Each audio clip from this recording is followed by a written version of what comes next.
Sa buhay, may mga pagsubok na dumarating na hindi natin inaasahan.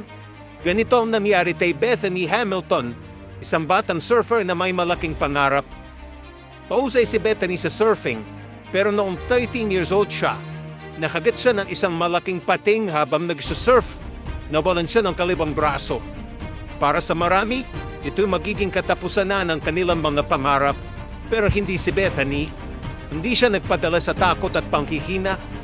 Sa kabila ng kanyang kapansanan, nagpatuloy siya sa kanyang pagmamahal sa surfing. Nagtraining siya ng masigasig, walang sabang nagsumikap. Pagkatapos ng ilang buwan, bumalik si Bethany sa kompetisyon. Di lang siya basta-basta bumalik, kundi nagtagumpay pa siya laban sa mga pinakamahuhusay na surfers. Nakuha niya ang maraming tagumpay at naging inspirasyon sa marami. Ang kanyang kwento ay patunay na kahit gaano kalaki ang pagsubok, kaya itong lampasan ng isang pusong matibay. Si Bethany Hamilton ay isang buhay na halimbawa ng katatagan at determinasyon.